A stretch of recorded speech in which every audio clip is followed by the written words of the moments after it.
안녕하세요, 여러분. 한석훈입니다. 시민을 위한 인문학 강좌 세 번째 시간이고요.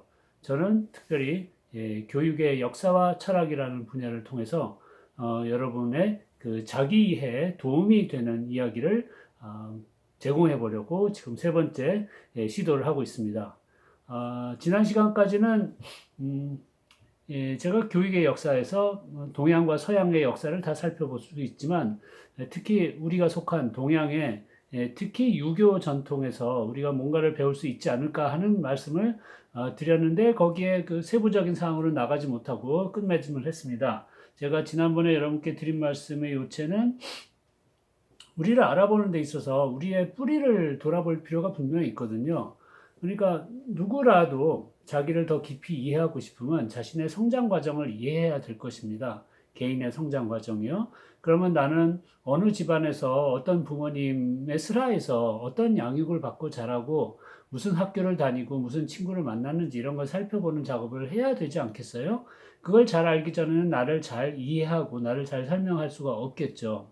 그렇다고 마찬가지로 우리 개인의 차원과 마찬가지로 우리 한국인 공동체의 뿌리를 이해하는 작업, 즉 우리는 어디에서 왔고 어떻게 자라왔으며 무엇을 해서 먹고 살고 무슨 생각을 했고 무슨 업적이 있었고 뭔가 어디에 약점이 있었는지를 역사를 통해서 되살펴보는 작업을 할 때 우리를 그리고 한국인을 더 잘 깊이 이해한다라고 말할 수 있겠습니다.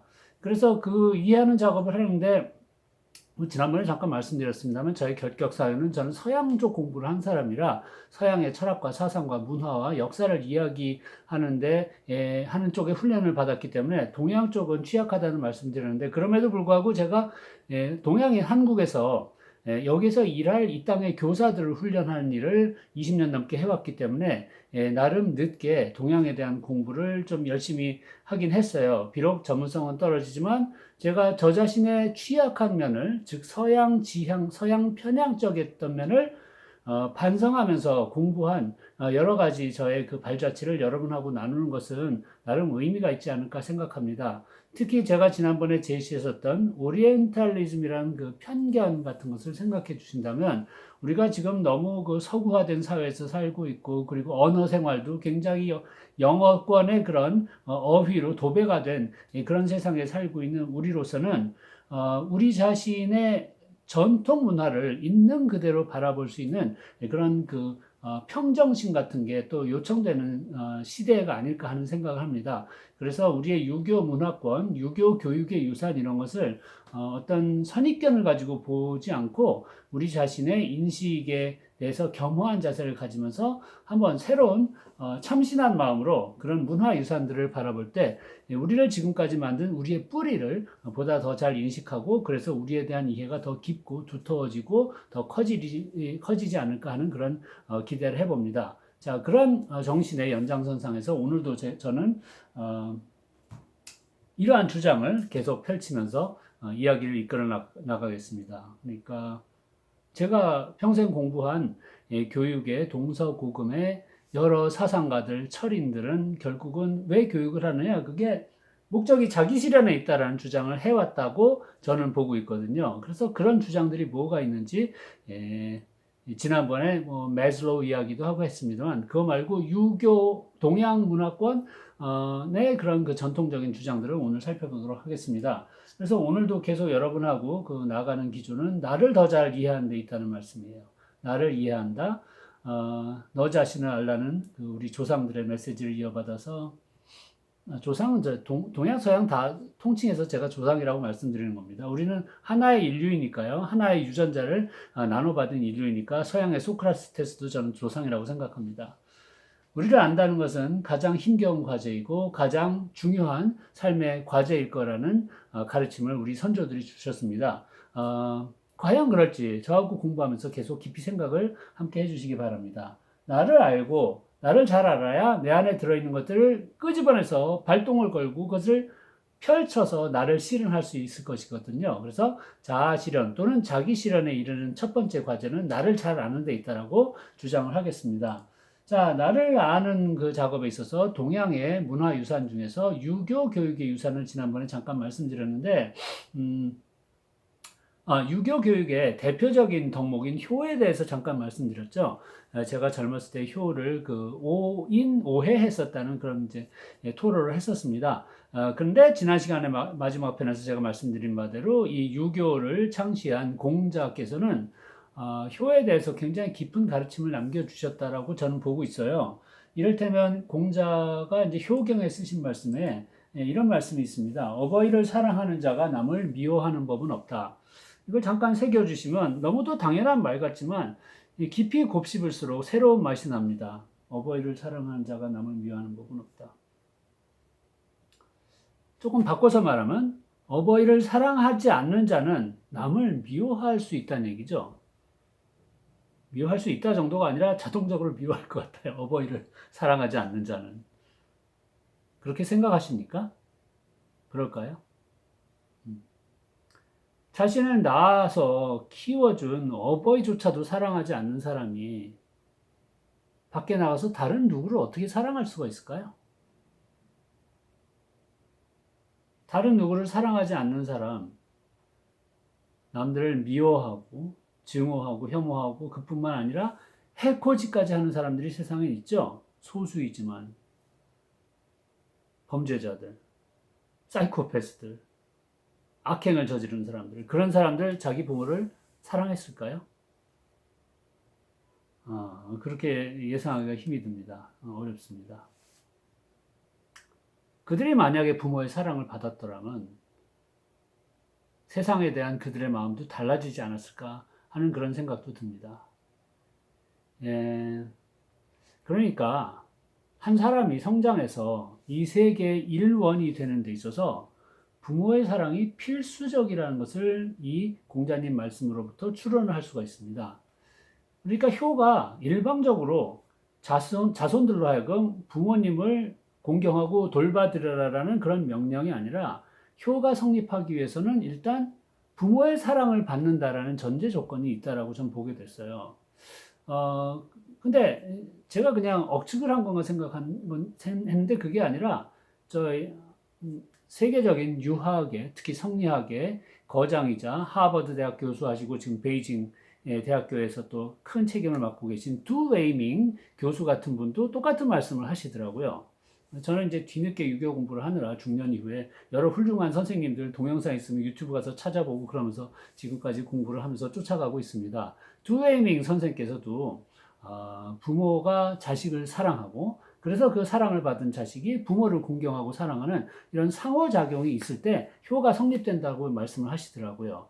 그래서 그런 효가 성립되면 무엇이냐? 한 가정이 전 세계를, 세상을 사랑하는 기본 단위가 된다는 것입니다. 그래서 부모와 사랑을 주고받은 자녀가 그런 가정에서 양육돼서 밖으로 나올 때 세상 사람들한테 손을 뻗어서 도와주고 사랑을 나누고 심지어는 이제 공동체를 위해서 희생하는 인재까지 될 수가 있다는 얘기죠.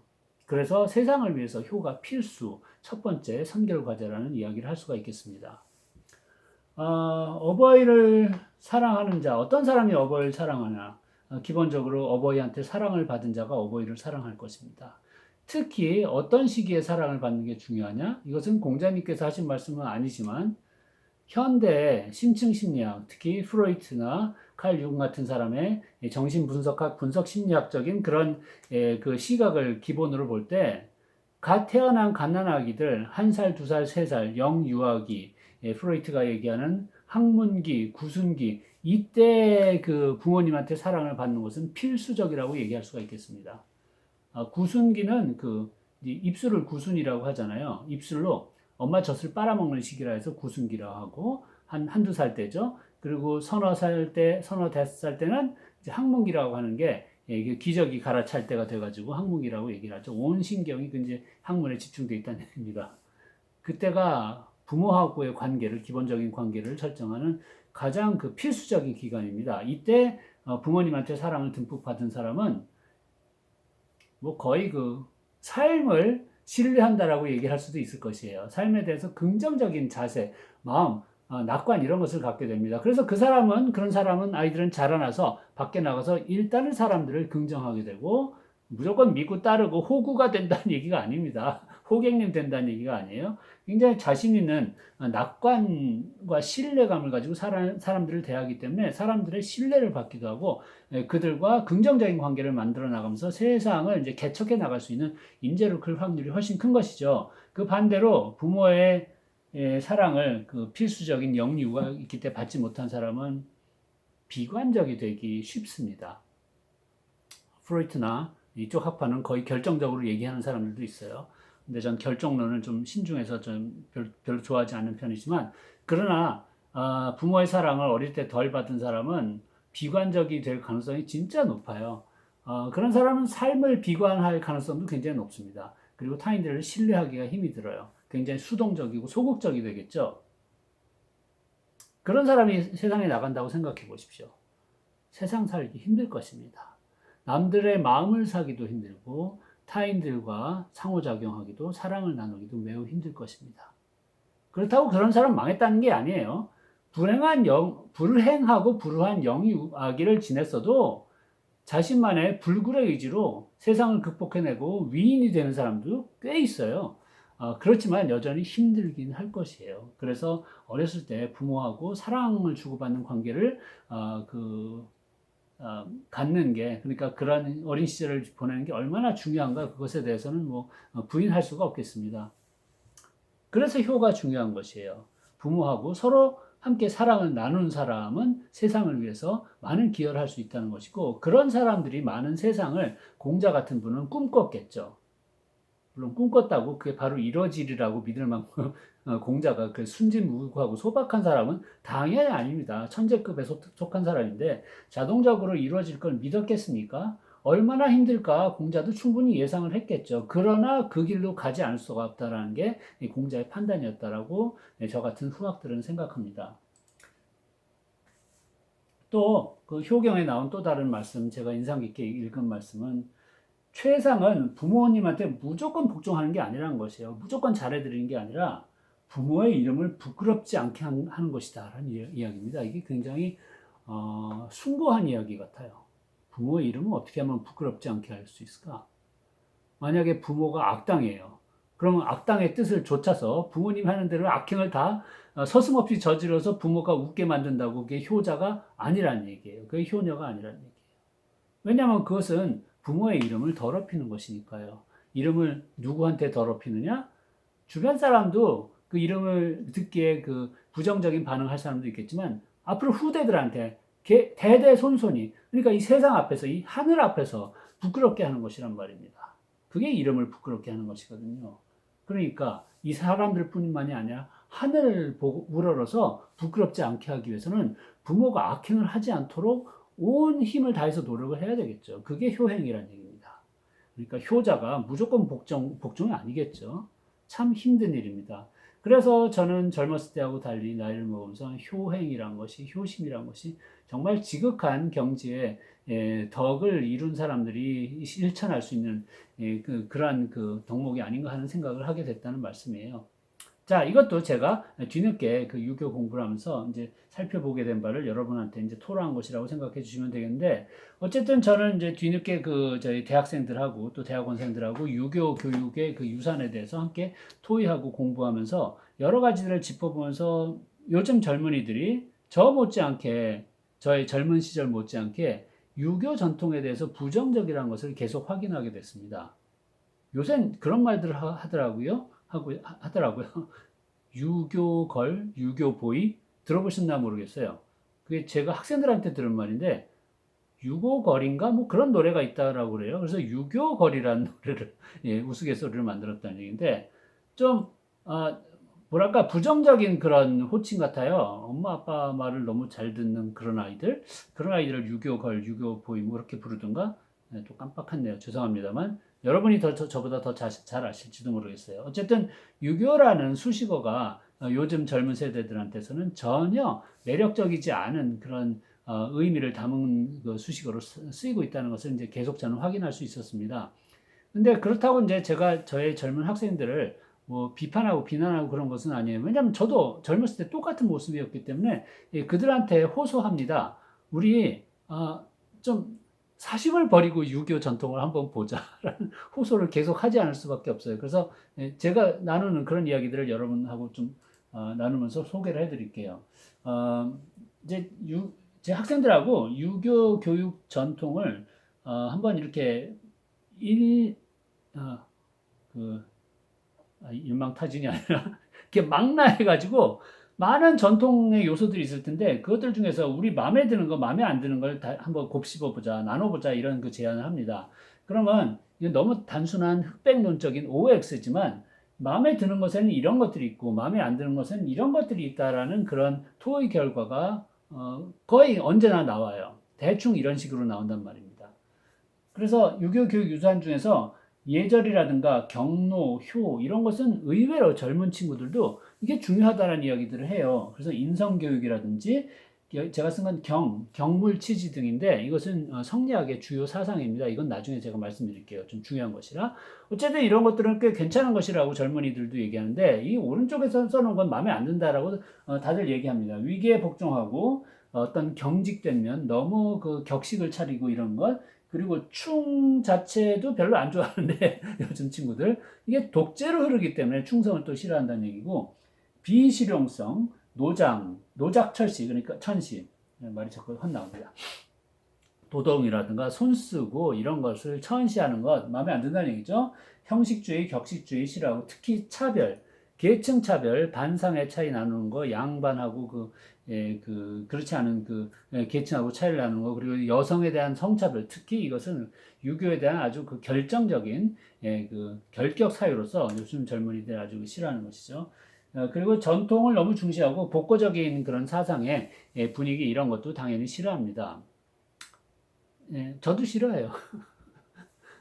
하지만 이거는 우리가 피상적으로 유교 전통에 대해서 접한 얕은 지식을 가지고 유교에 대해서 우리 반응을 그냥 살펴본 것뿐 이게 유교 유산에 대한 어떤 정당한 그 판결문이라고는 전혀 볼 수가 없습니다. 저하고 학생 수준에서 이런 이야기를 나눈다는 것인데 특히 이제 이 차별이라 문제는 이게 그 심각한 것이라 어떻게 반론을 피기도 저는 사실 제 지식 수준에서 힘이 들거든요. 뭐 이러면은 생각해 주세요. 특히 이제 계층 차별 면에 있어서, 조선시대 사대부가 중심이 된 그런 그 지배 계층이 농자를 굉장히 농민들을 우대한다라고 얘기를 했는데, 농민을 양민이라고 하고 그리고 농자는 천하지 대본 이렇게 얘기하고 양민인 농민의 자식들은 남자 자식이죠. 아들 여성은 안 칩니다. 아들들은 과거에 응시를 한 것도 가능했단 말이에요. 그래서 농자를 우대한 것처럼 겉으로는 얘기했지만 근데 알고 보면 농민의 자식이 과거 시험에 응시해서 붙을 수가 있을까요? 이게 매우 자료도 굉장히 모호하지만 현실적인 가능성이 낮은 일이라는 얘기입니다. 왜냐하면 과거 시험은 어렵거든요. 1, 2년 공부해서 될 일이 아니에요. 천재라 하더라도 굉장히 오랫동안 공부를 하는데 보통 평범한 사람들은 어릴 때서부터 서당 다니고 그 다음에 또 뭐 향교도 아마 갔겠고 그러면서 그 천자문서부터 시작해서 사서 오경에다가 양이 방대합니다. 그런데 사서 오경만 공부해서 안 되고 거기에 붙은 후대의 뭐 정주의 해석 이런 주석집들까지 딸딸 외울 정도로 공부를 해야 되니까 가난한 농민의 집에 장남을 따로 방을 구해주고 선생님 붙여주고 교재 제공해주고 그러면서 10년 이상 뒷바라지를 해줘야 그래야 이제 과거에 붙을 가능성이 좀 생기는 것이거든요. 그런 것을 가난한 빈농 집안에서 할 수가 없죠. 따라서 이건 허울 좋은 그런 어떤 표 같은 이야기일 뿐 과거는 그냥 양반들 자제들의 전유물일 수밖에 없었다는 게 대체로 역사학자들의 평가입니다.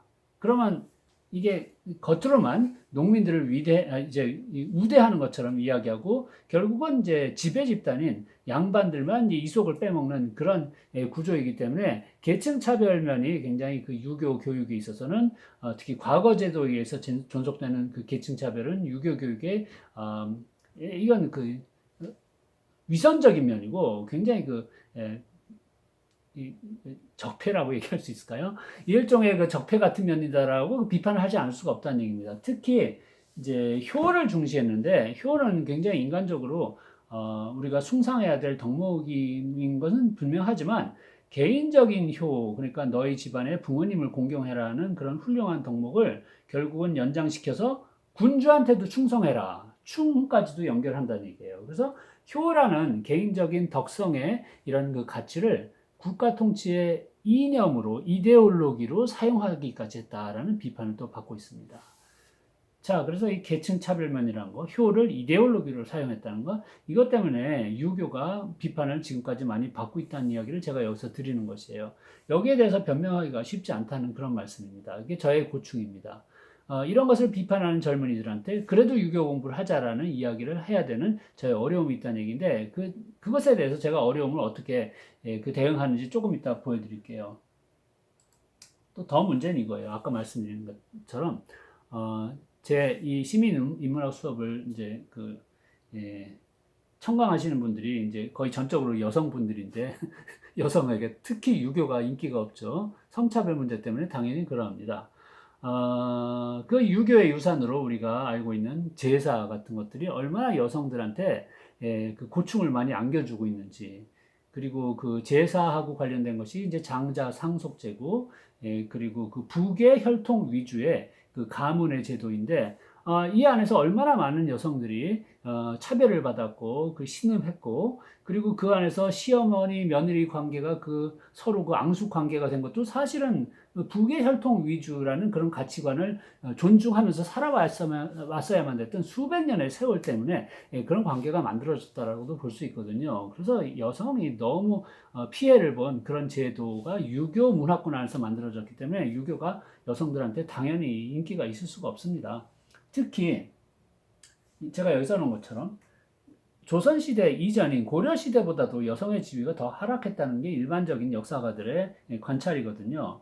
고려 때는 그래도 여성들이 그 일을 했다는 기록이 있어요. 그래서 사업을 벌이기도 하고 사회적인 위상이 있기도 하고 재산권을 행사하기도 하고 교육을 받았다는 그런 기록들이 있는데 비해서 조선이 생기면서는 그 여성들이 그런 일을 못하게 됐다는 얘기입니다. 사회적 활동을 못했어요.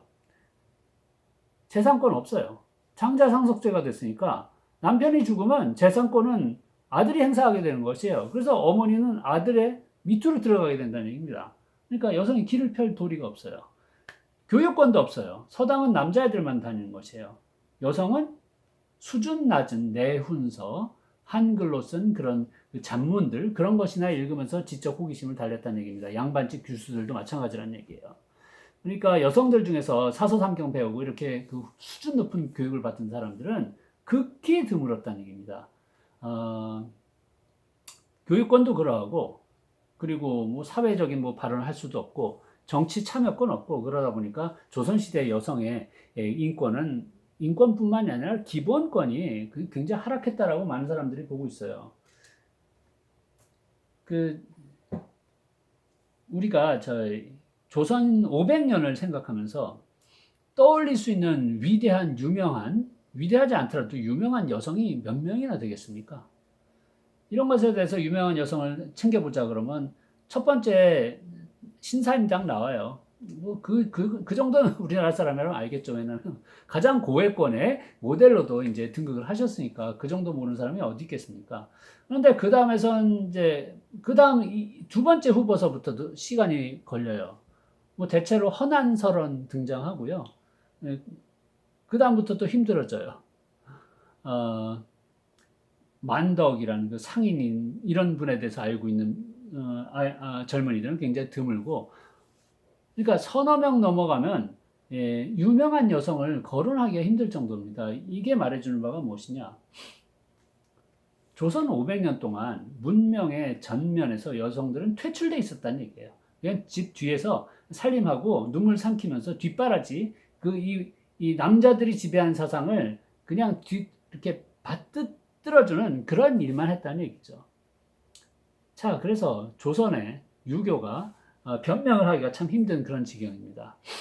왜 유교가 변명하기 힘드냐면 고려에는 유교가 지배적인 이념이 아니었다라고 볼 수 있거든요. 왜냐하면 유교하고 불교가 함께 자웅을 겨루고 있었기 때문에 어느 한쪽이 이제 지배적이었다라고 얘기하기 힘든데, 우리 다 알다시피 유교에서는 이제 불교가 뒤쪽으로 물러나게 되고 유교가 지배적인 그런 가치관이자 통치 이념이 되어버렸어요. 그래서 유교가 주인공이 되니까 여성이 뒷전으로 물러나게 됐으니 이제 책임은 유교에 있다라는 이런 비난을 하지 않을 수가 없다는 얘기입니다. 거기에다가 또 이제 조선시대 때 발간된 삼강 오륜 행실도 이런 책자들이 있거든요. 제가 자세한 얘기는 하지 않겠습니다. 사실 이것은 찾아보면 자료를 찾기 쉬운 그런 것인데 저는 소시적에 실제로 이 책들을 읽었는데 거기에는 이제 효자들의 행실과 그리고 연려들의 행실들을 이제 과거의 사례들을 기록을 하고 있어요. 거기서 연려가 된 분들은 거의 다 남자를 위해서 죽은 사람들입니다. 따라 죽기도 하고 이런 여성들을 연려라고 보통 칭하고 있습니다.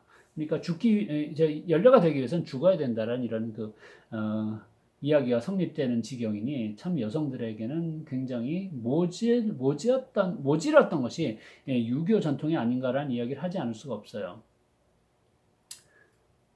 그러면 이런 유교를 우리가 뭐 공부할 필요가 있는가라는 반론이 반드시 여성들한테 나옵니다. 변호를 못 해주겠어요, 저도.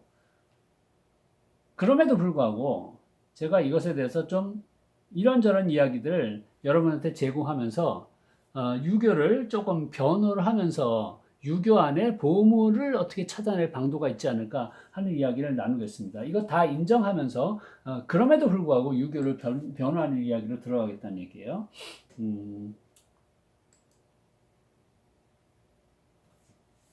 저하고 이제 젊은 학생들이 토의를 하면서 교육 유산 중에서 계승하지 말자는 쪽으로 모으는 것들은 대체로 이런 성질을 갖고 있습니다. 사회 집단을 관리하고 통제하는 그런 가치관이나 제도라든가 뭐 이런 것들입니다. 이거는 우리가 마음에 안 들어요. 왜냐하면 우리 집단은 사회는 완전히 성격이 바뀌었거든요. 조선시대하고. 조선시대는 농경 국가하고 그리고 관료제의 그 정점에 이제 군주가 다스리고 있었고 그리고 뭐 지금하고 세상이 완전히 다르죠. 이제 서양하고 교류도 없었고 지금은 시장 경제 체제, 자본주의 산업 사회, 신분제 같은 거 하나도 없고 누가 유교를 지금 통치 이념으로 숭상을 하겠습니까? 우리는 지금 민주주의 사회에 살고 있고요. 당연히 세상이 다릅니다. 그러니까 그 예전에 집단을 관리했던 방식을 우리는 전혀 동의할 수가 없어요. 그래서 이건 퇴출하자는 얘기를 하는 게 뭐 거의 당연한 수순이겠죠. 그런데 그 집단을 관리 통제하는 것에 있어서 유교가 오해를 받고 있는 면도 있습니다. 그것을 제가 짤막한 영상을 여러분하고 함께 보면서 좀 생각을 해보겠어요. 지금 보여드리는 것은 유교를 왜곡해서 사용한 일본 제국주의에 대한 설명입니다. 잠깐 이 영상을 보여드릴게요.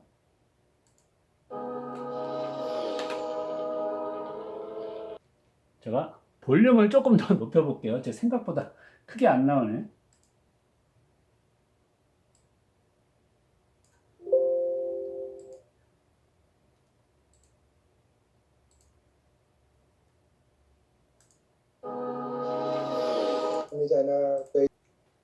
이 도쿄대 교수께서 하시는 말씀이 근대 이후의 유교는 천황제에 의해 활용된 유교라 할 수 있습니다. 이런 말씀하고 계십니다. 그러니까 일본 제국주의가 유교를 남용했다는 얘기예요. 자기들 마음대로 써버렸다는 얘기죠. 조금 아까 얘기했던 그 천황제에서 우리 일왕이라고 부르죠. 사용했었던 교육칙어라는 그 문서 안에 유교 도덕을 다 집어넣어서 썼어요. 그래서 천황을 옹립하기 위한 수단으로 유교를 썼다 이런 이야기죠. ですから近代以後の儒教はですね、天皇制イデオロギーと教育直後と切り離さない。 그래서 일본의 근대 이후의 유교는 천황제 이데올로기와 떨어뜨려서 생각할 수 없다라는 이야기를 합니다. 이게 무슨 말이냐? 우리나라도 천황제, 즉 일왕제, 일본 제국주의, 군국주의적인 이데올로기에 의해서 왜곡된 유교를 그대로 뭐 사용했다라고 얘기할 수가 있겠죠. 왜냐하면 일본 제국주의 시스템이 우리나라에 와서 우리나라를 지배를 했기 때문에. 그래서 적어도 1905년 이후 1910년서부터 1945년까지 일제 식민 치하에서 살았어야 했었던 한국인들은 그들에게 지배를 받으면서 이게 유교적인 지배라는 그런 느낌이나 인식을 받았을 것이라고 추정할 수가 있어요. 바꿔 말해서 유교에 대해서 매우 부정적인 그런 의식을 갖게 됐다는 얘기죠. 근데 그것은 이분 말씀대로 원래 유교가 아니라 일본 제국주의가 지멋대로 왜곡한 유교란 그런 말이에요. 그러니까 원래 유교는 그렇지 않다는 이야기를 여기서 잠깐 또 보시겠습니다. 제가 아까 말씀드린 것처럼 효를 국가에 대한 충성으로 연결시켜서 이데올로기화 함으로써 유교를 지배층들이 사용했다는 얘기예요. 그것이 조선의 지배계층도 사용했지만 일본 제국주의 그 순회들도 그렇게 사용했다는 얘기입니다. 그래서 그런 과정을 겪은 민초들은 유교라는 게 애초부터 힘있는 놈들이 우리를 그 짓밟기 위해서 사용한 그런 허울 좋은 겉으로만 도덕주의적인 그런 표에 그치지 않는다는 부정적인 인식을 차츰 쌓아올 수도 있었겠다라고 추측할 수 있어요. 그래서 이런 이제 부정적인 인식을 현대인들은 많이 갖고 있는데 공자가 죽어야 나라가 산다라는 베스트셀러가 한 20년 전에 있었다는 것을 기억을 하고 있습니다. 공자가 원흉이 된다는 이야기죠. 또 유교가 조선을 망쳤다라는 이야기들도 하고 있어요. 아니면 조선이 보다 더 실용적인 여러 가지 뭐 일들을 많이 하고 사업, 수공업, 상업 이런 것들도 발전시키고 그러면서 서구 열강 앞에서 보다 더 힘있게 맞설 수 있겠고 식민지화도 안 됐을 텐데라는 그런 그 소망을 말하시는 분들도 있습니다. 근데요, 우리들이 유교를 색안경을 끼고 보고 있는 것은 아닌가라는 질문을 저는 드리고 있는 것이에요. 유교를 우리가 충분히 아는가? 혹시 일본 제국주의의 왜곡된 유교를 받아들인 전통 때문에 유교를 매우 비판적으로 보고 있고 특히 조선시대를 매우 폄하하는 데 앞장섰었던 일본 제국주의의 식민지 사관 아시죠? 식민사관에 의해서 조선과 유교 자체를 폄하했었던 일본인들의 그 비난 때문에 더욱더 우리의 그 조선 문명을 비하해서 바라보는 이런 인식의 습성이 생긴 것은 아닌가라는 그런 반성도 한번 해봐야 되겠습니다. 물론 조선이 저는 무조건 좋다는 이야기를 하는 것은 아닙니다. 하지만 무조건 망국병이 들었고 조선의 그 백성들을 망치기 위해서 악마들이 만들었다는 제국이라는 설명도 말도 안 되거든요. 14세기에 조선이 수립됐을 때는 그나마 유교가 한 사회를 통치하기 위한 가장 쓸만한 이념이었을지도 모른다는 얘기예요. 지금 우리가 보기엔 마음에 안 들지만 우리는 500년 전을 이해할 수가 없습니다. 역사가들은 거의 금기시하는 게 과거의 세상을 지금의 잣대로 평가하는 것입니다. 감히 심판하려고 하는 것입니다. 왜냐하면 우리는 그 시대에 살아보지 않아서 도저히 심판할 수가 없어요. 어떤 세상인지 사실은 이해를 할 수가 없어요. 1392년 조선이 수립될 때 그때 이성계와 그 같은 그 세력이 그나마 유교라는 통치 이념을 가지고 법제를 갖추고 나라의 기강을 잡고 이렇게 했기 때문에 그나마 민초들이 농사를 짓고 그걸로 먹고 살고 세상을 꾸리고 외적들로부터 나라를 지키고 병사들을 훈련시키고 이러면서 그나마 생존 가능성이 그나마 인간적인 삶을 영위할 가능성이 높아졌다라고 볼 수 있지는 않을까요? 만약에 그런 중앙의 질서가 없었으면 지방에 힘있고 칼창 든 토호들이 더 민중들을 괴롭히고 오히려 더 백성들은 더 고초를 겪지 않았을까 이런 추측도 해볼 수가 있습니다. 그래서 저는 무조건 유교를 옹호해야 된다는 얘기는 아니지만 지금 우리로선 쉽게 판단할 수 없는 일이라는 말씀을 드리고 싶은 것이에요. 그래서 그 유교가 집단을 통치하는 방식에 있어서 우리 지금의 눈에 들지 않는 마음에 들지 않는 그런 차별을 실행했었다는 것에 대해서 우리는 비판할 수밖에 없지만 특히 이런 면들을 우리가 지금 마음에 안 들어하는 것이거든요. 그러니까 여러분들 어떨지 제가 뭐 단정할 수 없습니다. 지금 당연히 여러분하고 만나서 이야기를 할 수 없으니 단정 못하는 게 당연하지만 저나 그리고 젊은 대학생들, 대학원생들은 이런 유교 전통에 대해서 굉장히 부정적이란 말씀이에요. 여러분도 대부분 아마 그러실 것입니다. 차별하고 경직도 있고 그리고 꼰대적인 거 있죠. 고리타분한 권위만 내세우고 특히 나이 먹은 남자들의 그 꼰대질 있죠. 이것에 대해서는 동의할 수 없다는 것이에요. 저도 바로 거기에 속하는 사람입니다. 그러나 저도 동의할 수 없습니다. 근데 이것이 과연 유교의 본령인가라는 질문을 저는 던지고 싶은 것이에요. 유교의 본질인가? 이게 공자와 맹자가 애초에 유교적인 사상을 싹 틔우고 자라나게 하면서 그들이 봤었던 사람을 제대로 키우고 이 세상을 이끄는 그런 가치로서 유교를 제공했을 때 과연 이런 꼰대 같은 생각을 가지고 경직된 사고를 가지고 여성과 계층 차별을 해야겠다는 생각을 가지고 유교의 가르침을 만들었을까에 대해서는 이건 좀 공부를 하고 생각해 볼 소지가 굉장히 많다는 말씀입니다. 왜냐하면 본질은 그렇지 않다라는 학자들의 공부의 결과가 굉장히 많거든요. 그럼 본질이 그렇지 않다면 유교는 왜 이렇게 됐는가라는 것에 대해서 유교 이전에 가부장제가 있었어요. 가부장제 때문에 이런 것들이 생긴 게 아닌가라는 반론도 있습니다. 가부장제가 뭐냐? 가족이 엄마 아빠랑 애들이 있어요. 먹고 살아야 돼요. 근데 어떻게 먹고 사느냐? 농사를 하든 나가서 사냥을 하든 산에 가서 나무를 베우든 간에 뭔가 그 노동력을 규합해 가지고 일을 해야 됩니다. 그래서 대장을 남자를 시킨 것이에요. 이것에 대해서 우린 부당하다라고 오늘날엔 얘기할 수 있겠습니다. 그러나 500년 전에, 1000년 전에, 2000년 전에, 4000년 전에 가부장제라는 게 자연스럽게 세상에서 태동됐을 때 그 환경에서 어땠을까를 상상해 주시기 바라요. 힘 있는 남자가 가정을 지키고 나가서 뭔가 일을 해서 먹고 살 수밖에 없는 그런 환경에서 특히 농경제 같은 데서는 그 노동력이 가장 소중한데 거기서 남자, 장남, 아들들이 실권을 잡게 된 이런 가부장제가 이게 무조건 악마의 작품이다라고 이야기하기 힘들다 그런 말씀입니다.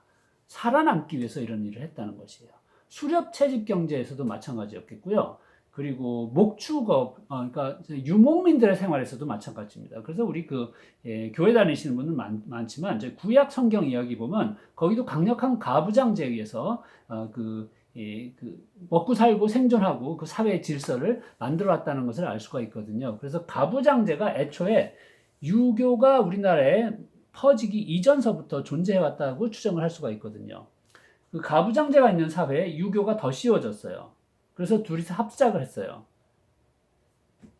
그래서 차별이라는데 그게 유교만의 탓이 아니라 가부장제의 탓일 수 있다는 그런 반론을 제기한다는 말씀입니다.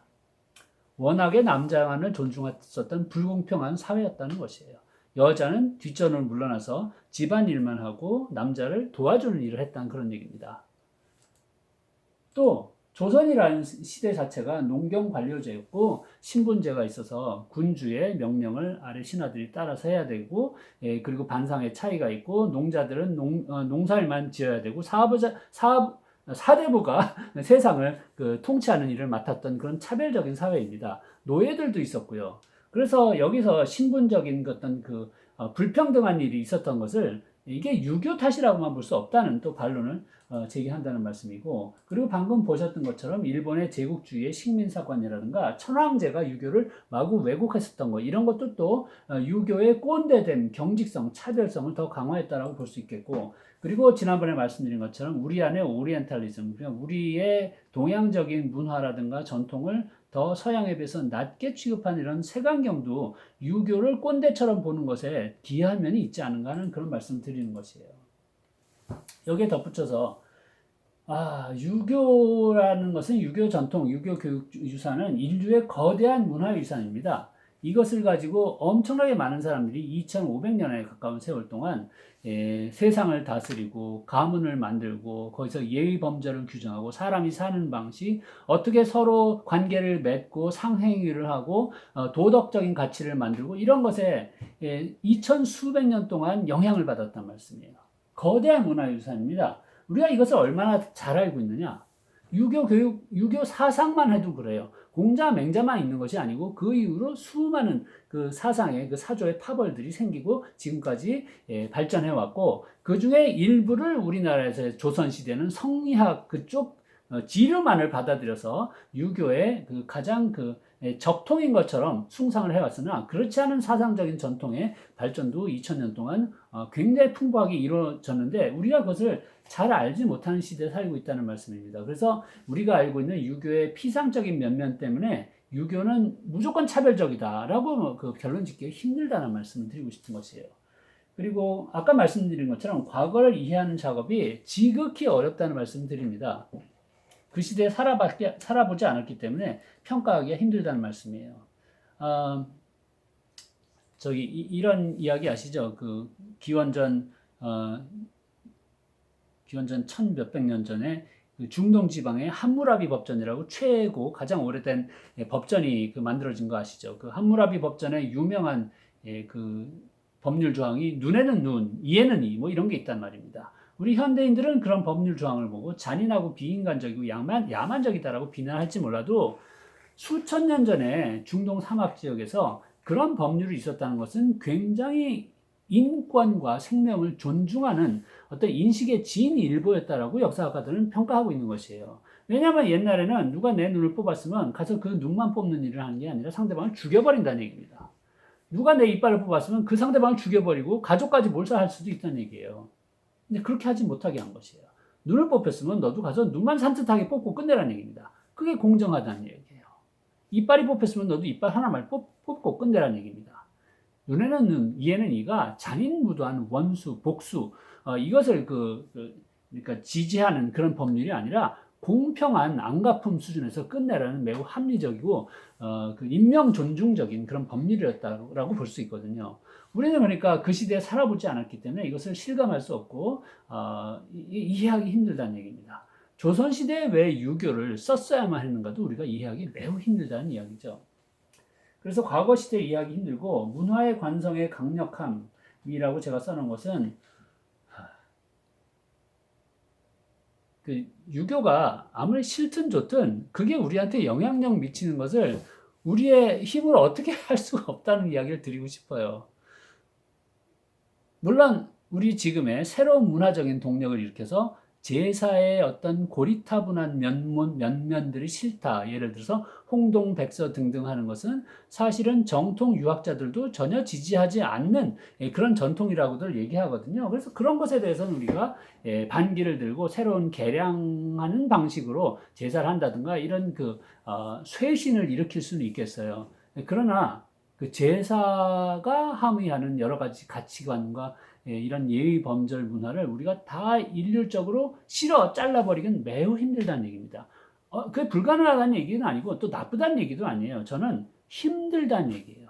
왜냐하면 수백 년, 1000년 이상 우리들에게 영향을 끼친 문화유산은 삶의 곳곳에 배어 있습니다. 우리가 알지도 못하는 많은 영역들까지도 영향을 미쳐서 그 관성을 그냥 무시할 수가 없다는 얘기예요. 제가 문화지체라고 쓴 것은 미국의 사회학자 오버넌이라는 그 학자가 주창한 이론인데 그 문화적인 가치관은 시대가 변해도 계속 이렇게 쭉 밀려 내려온다는 거예요. 지체되고 지연되기 때문에 과거의 문화유산을 우리가 단칼로 베어서 잘라 버릴 수가 없다는 이야기를 하는 것입니다. 우리가 원하든 안 하든 그렇게 할 수가 없다는 이야기예요. 그리고 제가 여기서 해외에서 드러나는 한국인성 이렇게 얘기했는데 해외 가서 오래 살아보면 한국인들 딱 눈에 띄어요. 하는 짓이 비슷해요. 나쁘다는 얘기가 아니라 정말 우리는 비슷하구나 이런 생각을 합니다. 특히 한국에서 살면서 나는 한국하고 맞지 않아. 나는 특이한 종이야. 난 괴짜야. 이렇게 자신만만했었던 사람들이 특히 이제 예술가라든가 학자들 중에 그런 부류들이 있죠. 한국 밖에 나가서 해외에서 10년 살다 보면 자기가 얼마나 한국인적인가 그런 것을 절감하고 다시 한국으로 돌아오게 됩니다. 그 한국인성에 유교적인 행동, 거지, 가치관 이런 게 배어 있어요. 남들을 대하는 태도, 그 안에 생각, 장유, 유서, 연령, 존중, 수많은 것들이 배어 있어요. 그래서 우리가 그런 문화적인 관성을 싫다고 해서 그냥 잘라버릴 수 있는 게 아니기 때문에 그럼 어떻게 해야 되느냐?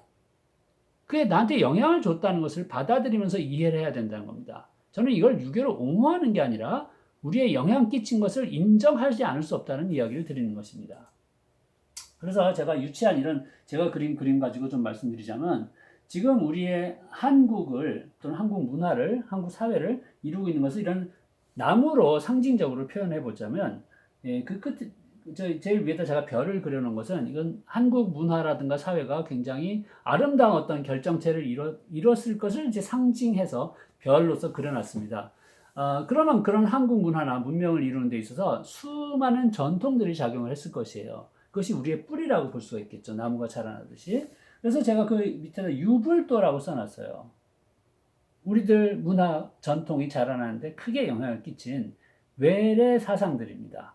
유교, 불교, 도가 사상 다 중국, 인도 등에서 넘어온 외래 사상들이죠. 그게 우리의 뿌리일까에 대해서 글쎄 뿌리는 우리 것이 있어야 되지 않냐라고 주장하는 학자들도 계시는데 그래서 혹시 홍익인간 사상이라든가 풍류도 이런 것이 우리의 진짜 고유한 근원이 아니냐라고 의문을 제기하시는 분들도 계세요. 저는 뭐 타당한 의문이라고 생각합니다. 왜냐하면 유불도는 외래니까 그 이전에 우리 족속들이 배달의 민족인가 예맥족인가 확정짓기 어렵지만 우리 고유한 한국인들이 가지고 있었던 사상들이 그러니까 하느님한테 받았다는 환인, 환웅이 물려받은 단군한테 준 홍익인간 개념 이런 게 가장 고유한 사상이라고 추정할 수가 있겠고요. 그리고 최치원이 얘기했었다는 통일신라 시대 최치원이 얘기했었다는 이제 전부터 내려오는 풍류도라는 것이 진정 고유한 우리의 사상일지도 모르겠습니다만 그것의 발자취를 우리가 잘 아직 알지 못하고 있기 때문에 제가 그냥 물음표로 여기다가 그냥 집어넣습니다.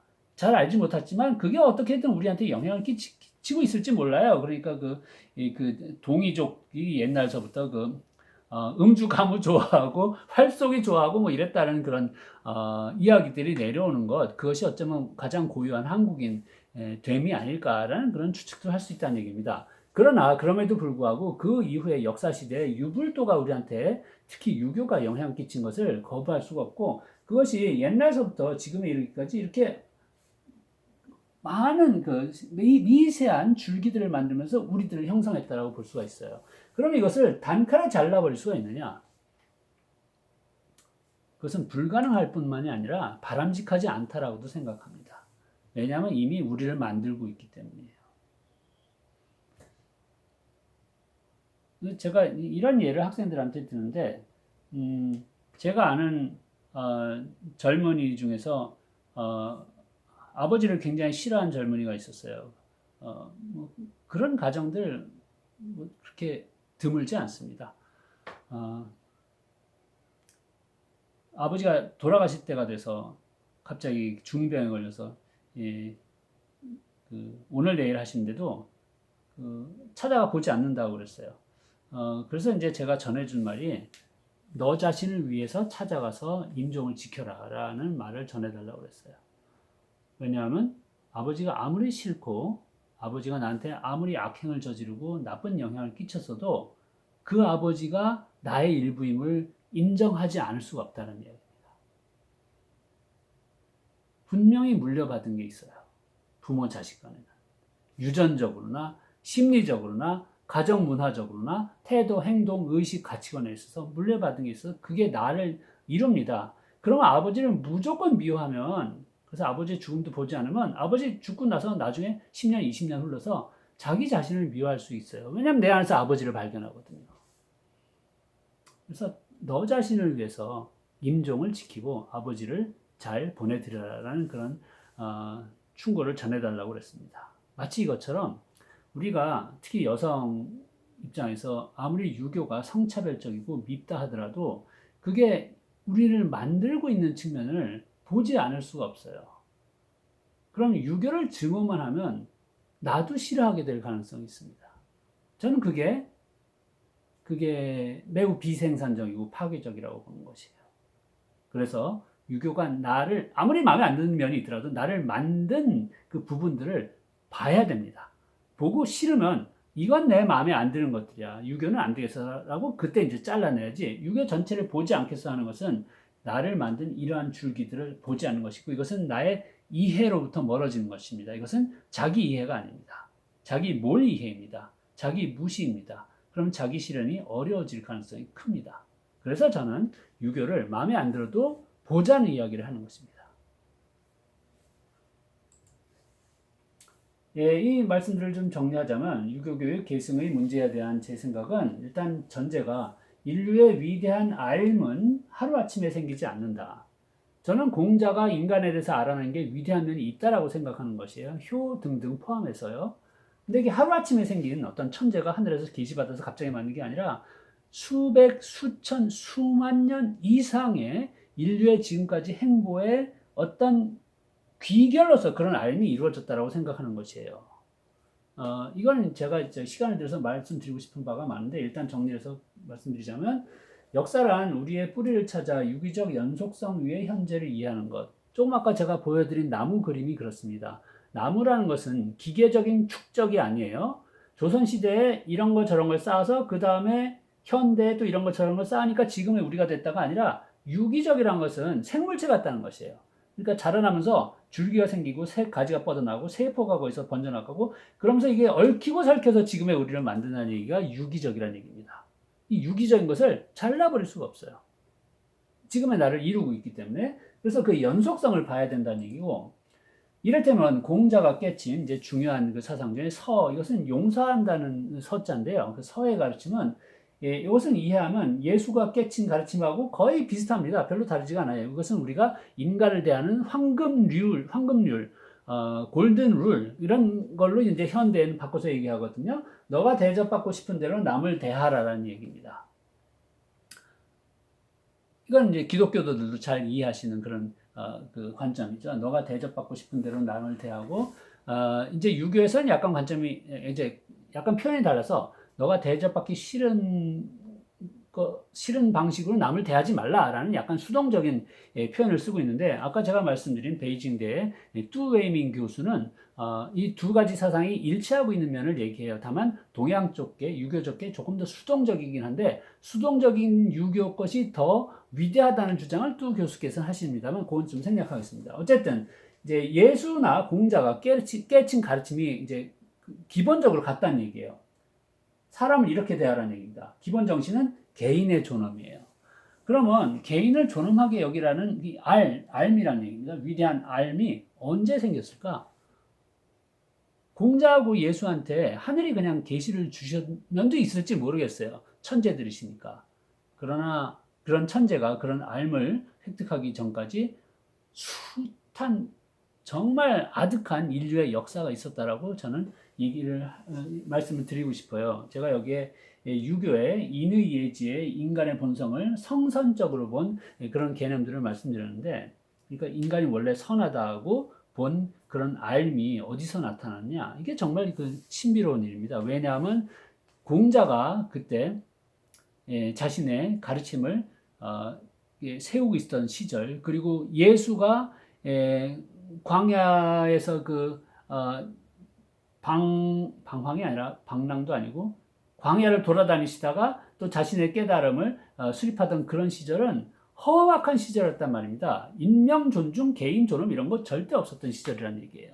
왜냐하면 힘있고 칼창 든 놈들이 약자들을 마구 살해하고 학살하고 그러던 시절입니다. 중국 춘추전국 시대나 그리고 로마가 지배했었던 고을 지방, 아니 고을 지방이 아니라 갈릴리 지방이라든가 갈릴리 지금의 그 팔레스타인 지방이라든가 마찬가지라는 얘기입니다. 그런 험악한 시절에 누가 감히 개인이 존엄하다고 개인을 귀하게 대해야 된다는 그런 사상을 전파할 수가 있겠어요. 이게 갑자기 하늘에서 떨어진 게 아니라, 이것에 대해서 인류학자, 유명한 미국의 마갈 미드, 여류 인류학자입니다. 여류란 말 쓰면 안 되죠. 차별적이 없네요.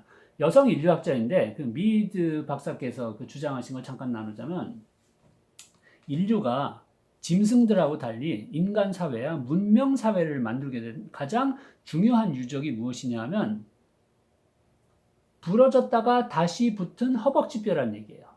그 유적이 가장 중요한 증거래요. 허벅지뼈가 부러졌는데 다시 붙은 그런 유적들이 있대요. 유물들이 있대요. 그래서 그게 도대체 무슨 말이냐고 이제 기자가 물었더니 미드 선생 하신 말씀이 이 생태계에 어떠한 그 동물들이 사는 곳에서도 허벅지뼈가 다시 붙어서 아문 그런 유물을 발견한 적이 없대요. 그러나 오로지 인간들이 살았던 터전에는 그런 뼈들이 발견이 된다는 얘기입니다. 이게 의미하는 바는 무엇이냐? 자, 옛날에 원신들이 또는 선사시대 인류가 살다가 다리가 부러졌어요. 다리가 부러졌으면 그 자리에서 죽는 게 아니라 짐승처럼, 짐승 다리가 부러지면 다 죽습니다. 왜냐하면 다른 짐승이 포식자들이 다 잡아먹으니까요. 그래서 부러진 다리가 붙은 유물이 없다는 거예요. 그러나 인간은 그게 붙었다는 얘기가 무엇이냐면, 인간 다리가 부러지면 같은 족속들이 그를 돌보고 먹여주고 보호하고 살려줬다는 얘기예요. 몇 달 동안 다리가 다시 뼈가 붙으려면 몇 달이나 걸릴까요? 최소한 두세 달 이상 걸리겠죠. 그런데 두세 달 이상 버틸 수 있는 다른 짐승은 없고 오직 인간만이 그랬다는 얘기입니다. 이게 무엇이냐? 인류의 문명을 만든 가장 중요한 요소는 돌봐주고 치유해주고 보호해주고 사랑하는 마음이었다는 것이에요. 이거란 얘기예요. 개인의 존엄성을 중시해서 그들을 돌보고 품는 마음, 이게 문명을 이룬 효시이기 때문에 이게 인간의 본성이다라는 주장을 이제 공맹께서 하셨단 말씀입니다. 예수께서도 하셨고요. 이러한 위대한 알은 하늘에서 갑자기 떨어진 게 아니라 수만 년, 수십만 년 이상의 인간의 지금까지의 발자취의 그 결과로서 나타난 것이란 말씀 드리는 것이에요. 제가 성선적이라고 썼습니다만 예수나 공자 같은 천재께서 인간이 무조건 선하기만 하다라고 믿었겠습니까? 그렇지는 않았을 거예요. 우리보다 훨씬 현명한 분들이셨을 텐데 인간 안에 악이 있고 사악해서 얼마든지 나쁜 놈이 될 수 있다는 거 다 보고 아셨을 테지만 그러나 우리 안에 든 선한 본성을 굉장히 중심에 놓고 그것으로 세상을 만들고자 하는 그런 비전을 제시하셨던 분들이라고 봅니다. 어쨌든 이거는 당대에는 이해할 수 없었을 것이에요. 춘추전국 시대라든가 그리고 예수의 시절에는 이해할 수 없었던 위대한 알인데 이게 어쨌든 퍼져나갔어요. 퍼져나가는데 수천 년 동안 최소한 2000년 또는 2000 몇백 년 동안 세상은 여전히 시대는 제약이 있었습니다. 지금과 다르다는 얘기예요. 민주주의, 인권을 존중하는 시대가 아닙니다.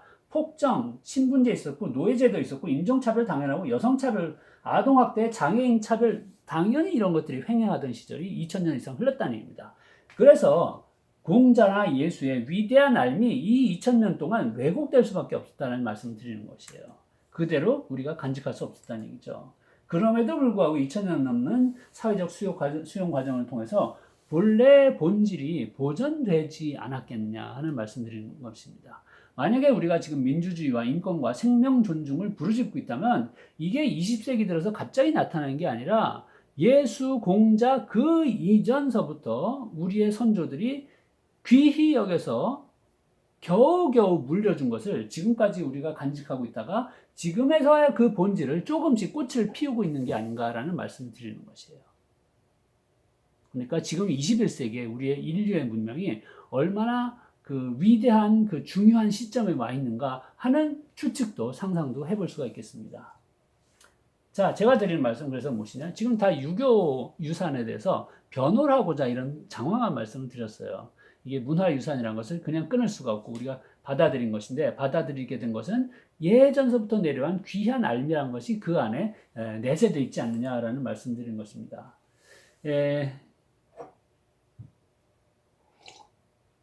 장황한 말씀 끝에 잠깐 조금 제가 겪은 단순한 이야기를 한 가지 말씀드리자면 제가 40 넘어서 유교 공부를 하면서 혼자 하기 힘들어서 제 나이 또래 이런저런 스승님들을 모셨어요. 그분 중에서 한학자 한 분이 계셨는데 그분하고 나중에 친해져서 그분 차를 타고 어디 가게 됐었는데 제가 그때 이제 굉장히 놀라운 일을 겪어서 그것을 제 책에도 드라마처럼 만들어서 극화해서 썼습니다. 그분 차에 탔을 때 낡아 빠진 논어를 발견하게 됐어요. 그래서 제가 논어가 왜 여기 있냐 물어봤더니 그분이 논어를 외우고 있다라고 얘기를 했어요. 한학자이기 때문에 어려서부터 사서오경을 다 공부해서 논어 같은 건 뭐 당연히 다 뗀 지가 옛날이죠. 심지어 저도 논어는 읽어봤는데 저희 스승 같은 분이 논어를 외우고 있다고 해서 깜짝 놀랐습니다. 그래서 그럼 뭐하러 외우냐 그랬더니 그분 하시는 말씀이 어려서부터 뜻을 두고 성현의 말씀을 공부했는데 40이 넘고 봐도 여전히 내 인격은 부끄럽기 짝이 없어서 앞으로 남은 인생 동안은 성현의 말씀을 완전히 외워서 머릿속에 집어넣어서 그것이 지시하는 바대로 사람을 대하면서 일거수일투족을 실천하기 위해서 외우고 있다라고 말씀하시더라고요. 자, 이것을 단순 무식한 방법이라고 비판하실지도 모르겠지만 저는 그때 굉장히 충격을 받았습니다. 왜냐하면 그때 제가 미국에서 박사학위 받고 돌아온 지 얼마 안 됐을 때인데 저도 공부를 그러니까 20대 때부터 40이 될 때까지 했죠. 뭐 나름 공부를 했는데 저는 그분처럼 공부를 해본 적이 없어요. 저는 늘 지식을 소유하기 위한 공부만 했어요. 더 유식해지려고. 그래서 더 잘난 척해서 글을 쓰고 발표하고 강의하려고 지식을 소유하기 위해서만 공부했어요. 근데 그분은 그런 공부를 한 게 아니라 더 나은 인간이 되기 위한 공부를 하고 있더라고요. 더 나은 인간. 이게 저하고는 완전히 다른 그 공부의 지평이라는 것을 그때 알 수가 있었습니다. 저는 서구의 명문대학에서 세계적인 석학이라는 교수님들 휘하에서 공부를 했습니다. 그러나 그분들한테는 더 나은 사람이 되라는 어떠한 가르침도 받은 적이 없어요. 오직 더 더 잘 아는 사람이 되는, 더 많은 정확한 지식을 가지고 있는 사람이 되라는 가르침만을 계속 받았었을 뿐입니다. 그런데 이 유교 공부를 하시는 저의 선생님, 거의 동년배 이분께서는 유식하기 위한 공부를 하는 게 아니라 자기를 더 나은 인간으로 만들기 위한 공부를 하고 계시더라고요. 이게 유교와 서양의 학문의 차이라는 것을 제가 그때 절감을 했습니다.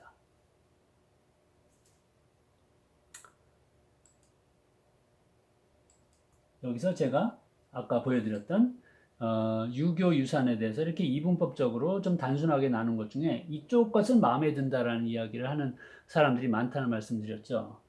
개인의 내적 성장에 관해서 다루는 유교의 이런저런 방법에 대해서는 우리가 현대인들이 많이 유교에 대해서 부정적인 인식을 갖고 있다가도 이런 면은 우리한테 필요하다라고 고개를 끄덕이는 것들이 있다란 말씀이에요. 제가 방금 말씀드린 것처럼 성현의 말씀을 배워서 나를 더 나은 인간으로 만들고자 하는 그러한 욕구 같은 것은 우리한테 여전히 있지 않은가 하는 그런 생각을 하게 됩니다. 그런 면을 제가 아까 보여드린 그 다큐 드라마에 잠깐 주인공으로 등장하셨던 공자님이 기억나시죠? 그분들의 이야기를 가지고 여러분한테 남은 시간 동안 조금 전해드리도록 하죠. 그래서 이것도 아까 보셨던 공자님이 나오는 영상을 제가 짤막하게 잠깐 틀어드리겠습니다. 공자는 활쏘기의 목표가 관역을 뚫는 것이 아니라고 이야기한다. 그것은 사람마다 활시위를 당기는 힘이 다르기 때문이다. 배움의 과정 또한 같은 원리가 적용된다. 배움의 목표는 합격이나 출세가 아니다. 그것은 사람마다 능력과 적성이 다르기 때문이다.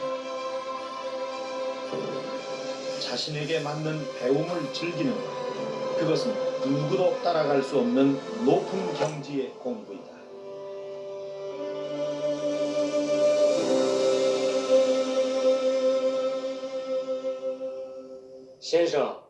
성격이 불같은 제자와 지나치게 신중한 제자가 던진 똑같은 질문에 각각 다른 대답을 준 공자의 이야기는 유명하다.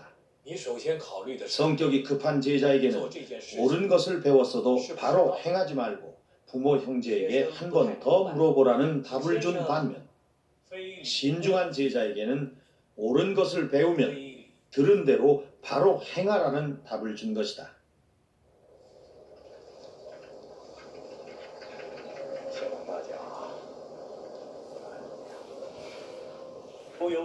공자가 제자들의 성격과 특성에 맞춰 얼마나 다양한 차원의 교육을 펼쳤는지는 그 제자들의 면모를 보면 알 수 있다. 공자와 함께 주유 열국에 나섰던 염유는 세무를 담당하는 재정관리가 되었으며, 성정이 적극적이며 극단적인 자로는 국방과 안보를 담당하는 관리로, 자하는 국가의 문서를 정리하는 담당관으로 키워냈으며, 자장은 제후를 보필하는 비서관이 되었다. 학문을 좋아한 안회는 평생 안빈낙도하는 은둔의 삶을 살도록 이끌었고, 반면 자공은 막대한 부를 축적하고 외교에 능한 관리로 키워냈다.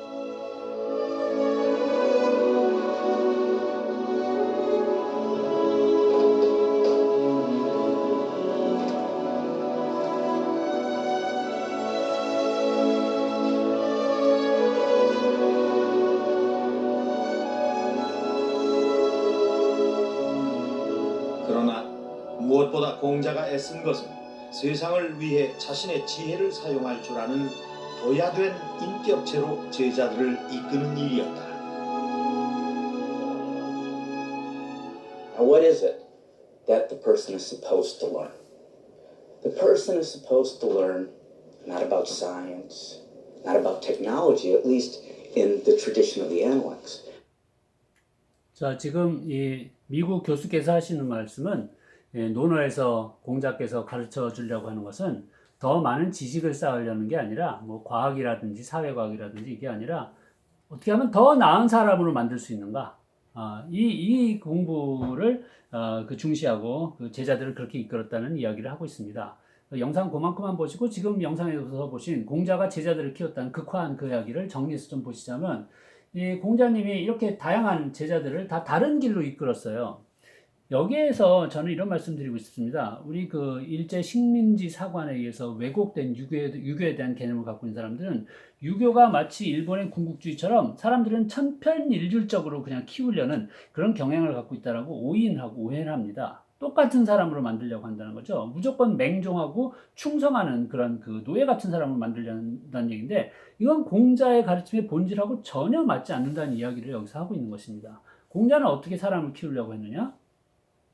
다 각자 자기에 맞는 방향, 가장 자신의 최상에 맞는 방향으로 키우려고 했다는 얘기죠.